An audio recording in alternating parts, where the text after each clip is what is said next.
여러분, 혹시 이런 생각을 해보신 적 있으신가요?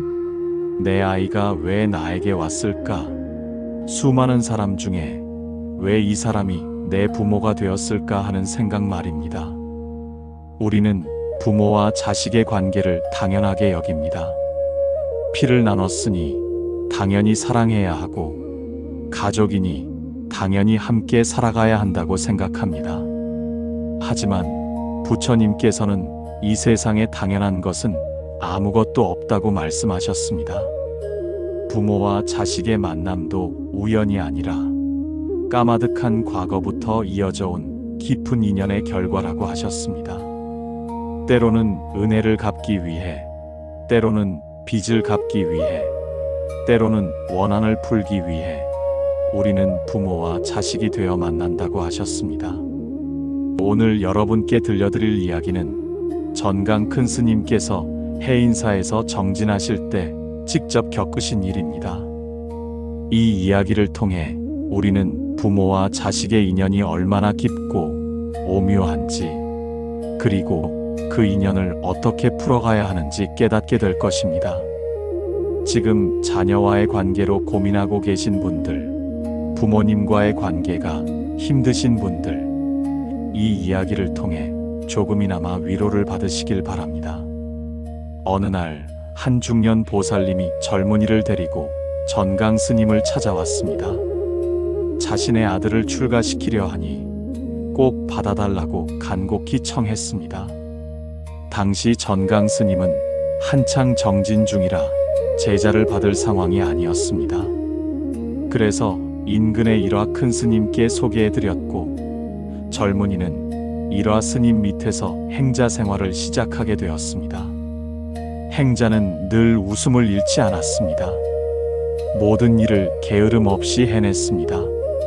다른 스님들도 저런 행자 보기 드물다며 칭찬했습니다. 그런데 몇 달이 채 안 되어 행자가 갑자기 병이 들었습니다. 의원을 불렀지만 원인을 알 수 없었습니다. 행자는 나날이 약해져 갔고 결국 사미승도 되기 전에 세상을 떠나고 말았습니다.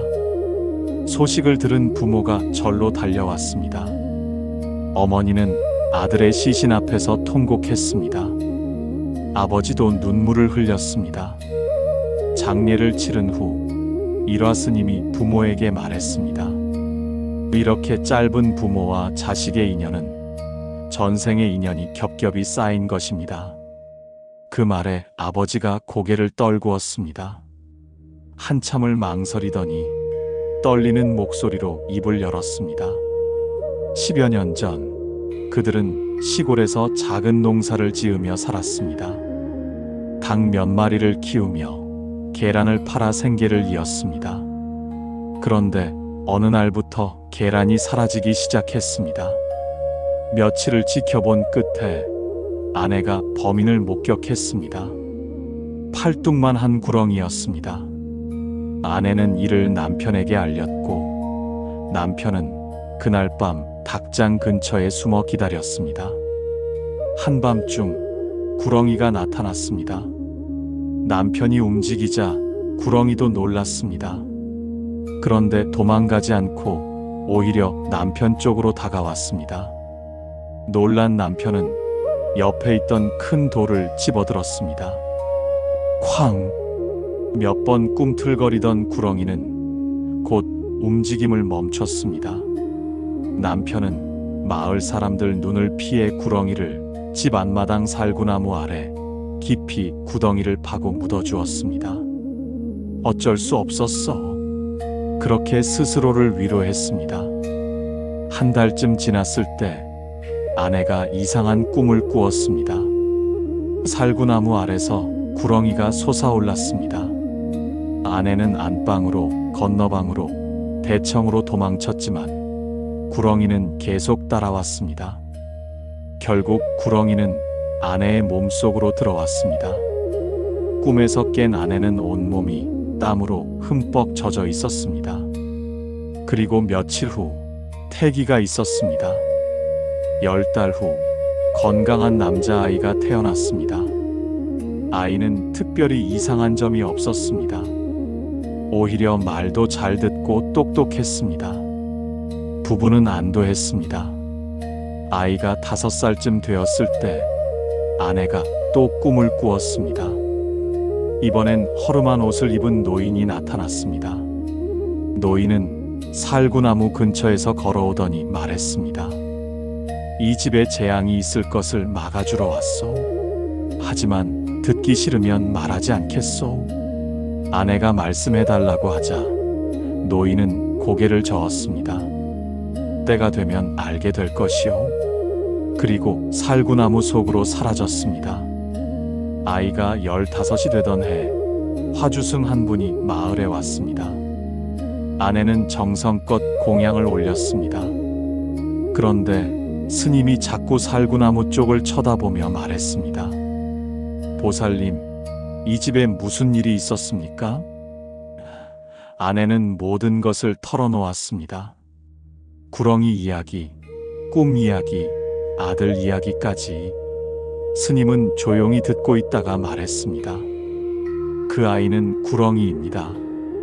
지금은 말 잘 듣고 건강해 보이지만 때가 되면 원한을 갚으러 올 것입니다. 그럼 어떻게 해야 합니까? 아이를 부처님께 출가시키십시오. 덕 높은 스님 밑에서 수행하게 하면 그 업보가 소멸될 것입니다. 그래서 부부는 아들을 데리고 해인사로 왔던 것입니다.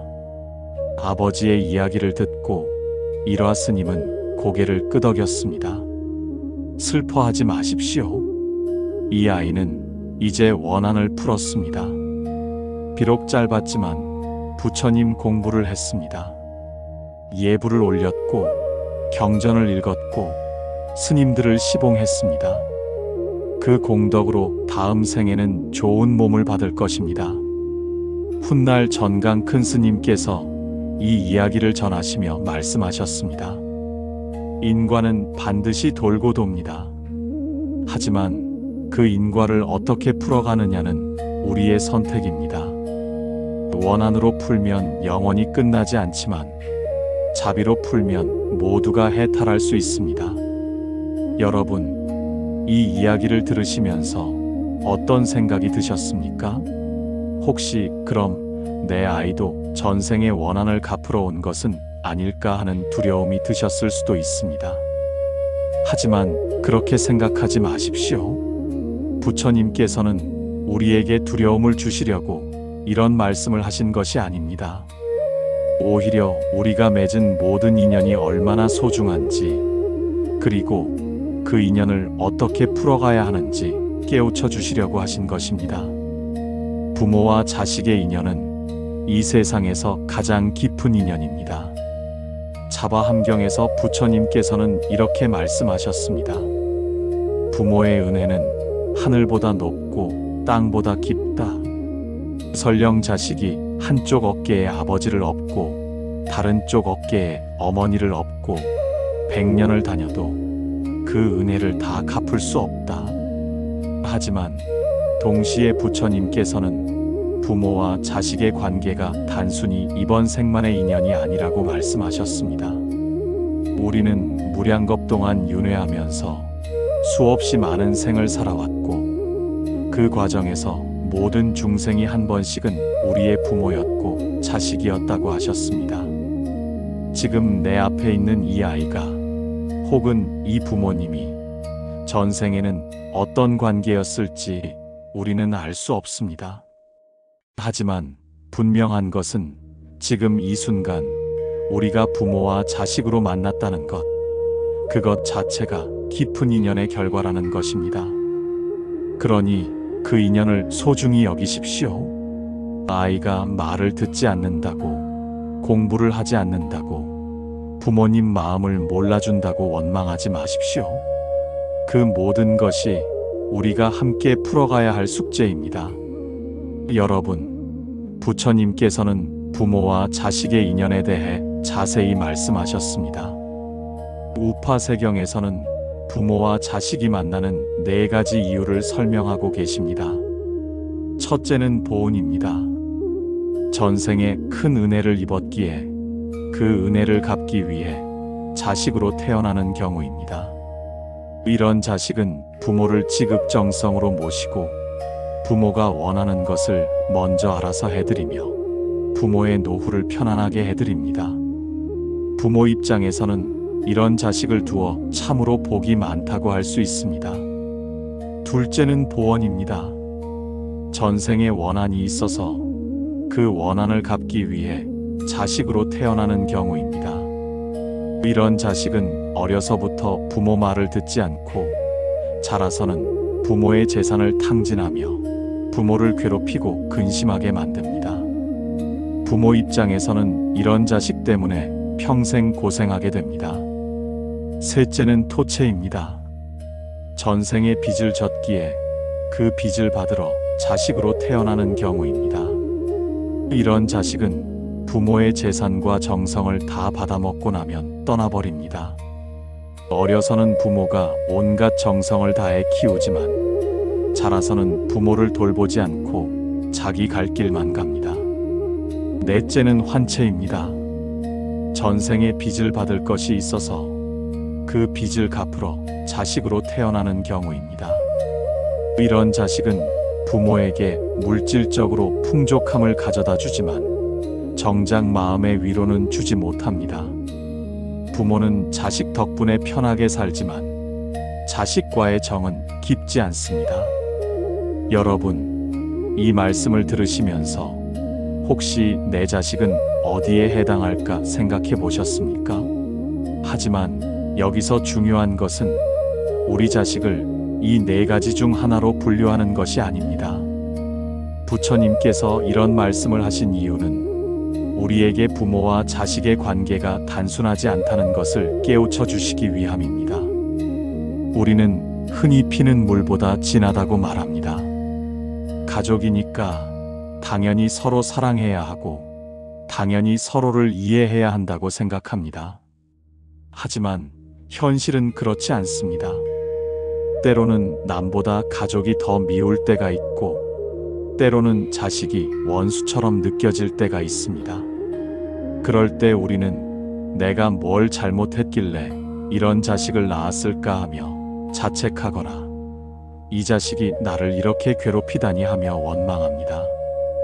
하지만 부처님의 말씀을 들으면 조금 다르게 생각할 수 있습니다. 지금 내 자식이 나를 힘들게 한다면 그것은 어쩌면 전생에 내가 그 아이에게 빚을 졌거나 원한을 샀기 때문일 수 있습니다. 그렇다면 이것은 내가 갚아야 할 빚이고 풀어야 할 숙제입니다. 원망할 일이 아니라 받아들여야 할 일입니다. 법구경에서 부처님께서는 이렇게 말씀하셨습니다. 미움은 미움으로 풀리지 않는다. 오직 사랑으로만 풀린다. 이것이 영원한 진리이다. 자식이 말을 듣지 않는다고 화를 내고 미워하면 그 미움은 더 큰 미움을 낳을 뿐입니다. 대신 그 아이를 사랑으로 품어주십시오. 비록 그 아이가 전생의 원한을 갚으러 왔다 하더라도 이번 생에서 사랑으로 대하면 그 원한은 녹아내립니다. 이것이 바로 부처님께서 가르쳐 주신 지혜입니다. 부모님과의 관계가 힘든 분들도 마찬가지입니다. 부모님이 나를 이해해 주지 않는다고 나에게 상처를 준다고 원망하지 마십시오. 어쩌면 그것도 전생의 인연 때문일 수 있습니다. 하지만 그 인연을 원망으로 풀 것인가, 사랑으로 풀 것인가는 우리의 선택입니다. 대승본생심지관경에서는 이렇게 말씀하십니다. 부모를 공경하는 것은 부처님을 공경하는 것과 같다. 부모에게 효도하는 것은 부처님께 공양하는 것과 같다. 부모님이 비록 나를 이해해 주지 않더라도 그분들을 공경하고 효도하는 것, 그것이 바로 수행입니다. 그것이 바로 우리가 부처님의 가르침을 실천하는 길입니다. 여러분, 부모와 자식의 관계는 이 세상에서 가장 어려운 관계입니다. 왜냐하면 너무 가깝기 때문입니다. 너무 가까우면 오히려 서로를 객관적으로 보기 어렵습니다. 서로에게 기대가 크고 그 기대가 충족되지 않으면 실망도 큽니다. 하지만 바로 그렇기 때문에 부모와 자식의 관계는 우리에게 가장 큰 수행의 기회를 줍니다. 내 자식을, 내 부모님을 있는 그대로 받아들이는 것, 그분들의 부족함을 인정하고 사랑하는 것, 그것이 바로 진정한 사랑이고 진정한 자비입니다. 유마경에서는 이렇게 말씀하십니다. 보살은 중생을 위해 병든다. 중생의 병이 나으면 보살의 병도 낫는다. 우리 자식이 아프면 우리도 아픕니다. 우리 부모님이 힘들어 하시면 우리도 힘듭니다. 그것이 바로 가족입니다. 우리는 서로 연결되어 있고 서로의 고통을 나누며 살아갑니다. 그러니 자식이 힘들어할 때 왜 저렇게 약할까 하며 한탄하지 마십시오. 대신 그 아이의 고통을 함께 나누고 함께 이겨내십시오. 부모님이 늙고 병드셨을 때 왜 이렇게 오래 사시나 하며 원망하지 마십시오. 대신 그분들의 고통을 함께 나누고 마지막까지 함께 하십시오. 그것이 바로 부모와 자식의 인연을 아름답게 풀어가는 길입니다. 여러분, 부처님께서는 부모의 은혜에 대해 특별히 강조하셨습니다. 부모운 중경에서는 부모님의 10가지 은혜를 자세히 설명하고 있습니다. 첫째, 회포수호운입니다.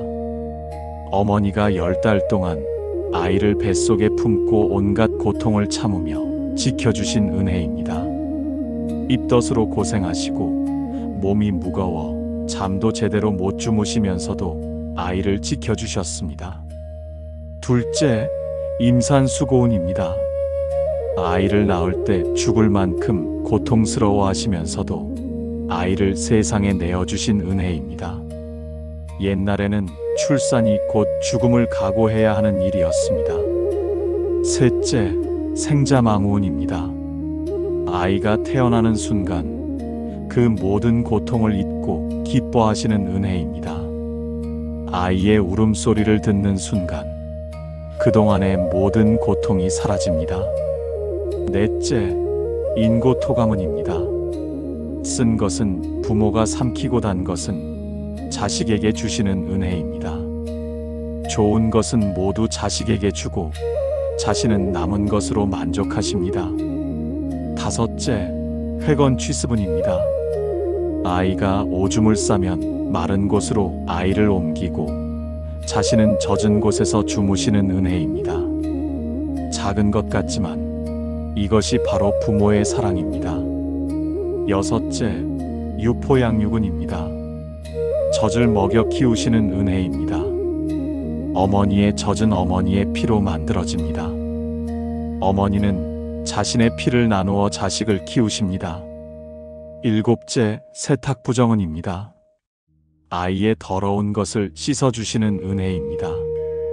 아무리 더럽고 냄새나도 부모는 마다하지 않고 씻어주십니다. 여덟째, 원행억념운입니다. 자식이 멀리 떠나 있을 때도 항상 걱정하시고 그리워하시는 은혜입니다.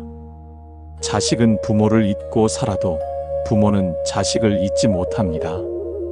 아홉째, 위조악업운입니다. 자식을 위해서라면 악업도 마다하지 않으시는 은혜입니다. 자식을 먹이기 위해, 자식을 입히기 위해 부모는 무엇이든 하십니다. 열째, 구경연민운입니다. 죽는 순간까지 자식을 걱정하시는 은혜입니다. 부모는 숨을 거두는 그 순간까지도 자식 걱정을 하십니다. 여러분, 이 10가지 은혜를 생각해 보십시오. 우리는 이 모든 은혜를 받고 자랐습니다. 부모님께서 우리를 위해 얼마나 많은 것을 희생하셨는지, 얼마나 많은 고통을 감내하셨는지 생각해 보십시오. 하지만 우리는 어떻습니까? 자라서는 부모님을 잊고 삽니다. 명절 때나 한번 찾아뵙고 전화도 가끔 할까 말까 합니다. 부모님이 무엇을 원하시는지, 어떻게 지내시는지 관심도 없습니다. 그러다가 부모님이 편찮으시면 그제야 걱정하고 돌아가시면 그제야 후회합니다. 부처님께서는 이렇게 말씀하셨습니다. 부모의 은혜를 갚으려면 한쪽 어깨에 아버지를 업고 다른 쪽 어깨에 어머니를 업고 100년을 다녀도 부족하다. 그만큼 부모의 은혜는 크다는 것입니다. 하지만 동시에 부처님께서는 부모의 은혜를 갚을 수 있는 방법도 말씀하셨습니다. 그것은 부모님을 부처님의 가르침으로 인도하는 것입니다. 부모님께 효도하고 공양하는 것도 중요하지만 더 중요한 것은 부모님이 올바른 길을 가시도록 돕는 것입니다. 부모님이 탐욕과 분노, 어리석음에서 벗어나 평안한 마음으로 사시도록 돕는 것, 그것이 진정한 효도라고 부처님께서는 말씀하셨습니다. 지금 부모님과의 관계가 어려운 분들도 계실 것입니다. 부모님이 나를 이해해 주지 않는다고, 부모님이 나에게 상처를 준다고 힘들어 하시는 분들도 계실 것입니다. 하지만 그럴 때일수록 부모님의 은혜를 생각해 보십시오. 비록 지금은 서로 이해하지 못하고 갈등하더라도 부모님께서 나를 낳아주시고 키워주신 그 은혜만은 변하지 않습니다. 그 은혜를 기억하고 감사하는 마음을 가지십시오. 그러면 조금씩 마음이 부드러워질 것입니다. 자식을 키우는 부모님들도 마찬가지입니다. 자식이 말을 듣지 않는다고, 자식이 기대에 미치지 못한다고 실망하지 마십시오. 그 아이도 나름대로 최선을 다하고 있습니다. 다만 우리가 원하는 방식이 아닐 뿐입니다. 아이를 있는 그대로 받아들이고 사랑해 주십시오. 그것이 바로 부모의 도리입니다. 여러분, 이제 처음의 이야기로 돌아가 보겠습니다. 구렁이가 아들이 되어 돌아온 그 이야기 말입니다. 그 아버지는 10여 년 동안 얼마나 괴로웠을까요? 자신이 죽인 구렁이가 아들이 되어 돌아왔다는 것을 알았을 때 매일 아들을 보면서도 언젠가 원한을 갚으러 올 것이라는 두려움 속에 살았을 것입니다. 하지만 그 아버지는 도망가지 않았습니다. 대신 아들을 출가시켜 부처님의 가르침을 받게 했습니다. 그리고 비록 짧은 시간이었지만 그 아들은 부처님의 가르침 속에서 원한을 풀고 평화롭게 떠날 수 있었습니다. 이것이 바로 부처님 가르침의 힘입니다. 원한은 원한으로 풀 수 없습니다. 오직 자비와 지혜로만 풀 수 있습니다. 만약 그 아버지가 아들을 두려워하고 멀리 했다면 어떻게 되었을까요? 아들은 결국 원한을 갚았을 것이고 그 원한은 다음 생에도 이어졌을 것입니다. 하지만 아버지는 아들을 사랑으로 대했고 아들을 위해 최선을 다했습니다. 그 사랑이 원한을 녹였습니다. 화엄경에서는 이렇게 말씀하십니다. 한 티끌 속에 시방세계가 있고 한 생각 속에 삼세가 있다. 우리의 한 생각이 얼마나 중요한지 보여주는 말씀입니다. 지금 이 순간 우리가 어떤 생각을 하느냐에 따라 우리의 미래가 결정됩니다. 자식을 원망하는 생각을 하면 원망의 미래가, 자식을 사랑하는 생각을 하면 사랑의 미래가 펼쳐집니다. 부모님을 미워하는 생각을 하면 미움의 미래가, 부모님을 공경하는 생각을 하면 공경의 미래가 펼쳐집니다. 여러분, 지금 이 순간부터 선택하십시오. 원한의 길을 갈 것인가, 사랑의 길을 갈 것인가, 고통의 수레바퀴에 계속 머물 것인가, 해탈의 길로 나아갈 것인가. 법화경에서는 이렇게 말씀하십니다. 일체 중생이 모두 부처가 될 수 있는 성품을 가지고 있다. 우리 자식도, 우리 부모님도, 그리고 우리 자신도 모두 부처가 될 수 있는 성품을 가지고 있습니다. 다만 우리가 그것을 깨닫지 못하고 있을 뿐입니다. 원한과 미움, 탐욕과 어리석음이 우리의 본성을 가리고 있을 뿐입니다. 하지만 그 가림막을 걷어내면 우리 안에 있는 부처의 성품이 드러납니다. 부모와 자식의 관계는 그 가림막을 걷어내는 가장 좋은 수행의 기회입니다. 내 자식을, 내 부모님을 있는 그대로 받아들이고 사랑하는 것, 그것이 바로 진정한 사랑이고 진정한 자비입니다. 유마경에서는 이렇게 말씀하십니다. 보살은 중생을 위해 병든다. 중생의 병이 나으면 보살의 병도 낫는다. 우리는 서로 연결되어 있습니다.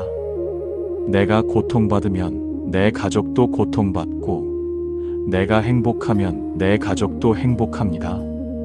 그러니 자식이 힘들어할 때 함께 아파하고 함께 이겨내십시오. 부모님이 힘드실 때 함께 슬퍼하고 함께 위로하십시오. 그것이 바로 가족입니다. 여러분, 오늘 이 말씀을 가슴에 새기십시오. 그리고 오늘 집에 돌아가시면 자녀에게, 부모님께 전화 한 통 하십시오. 사랑한다는 말 한마디, 고맙다는 말 한마디만이라도 전하십시오. 그 작은 말 한마디가 쌓여서 큰 사랑이 되고, 그 사랑이 우리의 인연을 아름답게 풀어갑니다. 부처님께서는 열반경에서 이렇게 말씀하셨습니다. 일체 중생이 모두 불성을 가지고 있다. 여러분 안에도, 여러분의 자녀 안에도, 여러분의 부모님 안에도 부처의 성품이 있습니다. 그것을 믿으십시오. 그리고 그 성품을 드러내기 위해 노력하십시오. 원한을 내려놓고 자비를 품으십시오. 그것이 바로 부처님께서 우리에게 보여주신 길입니다. 부모와 자식의 인연은 이 세상에서 가장 소중한 인연입니다. 비록 때로는 힘들고 어렵더라도 그 인연을 사랑으로 풀어가십시오. 그러면 우리 모두 함께 행복해질 수 있습니다. 우리는 모두 함께 가는 길입니다. 서로 손잡고 서로 위로하며 함께 부처님의 길로 나아갑시다. 그 길 위에서 우리는 진정한 행복을 찾을 수 있을 것입니다.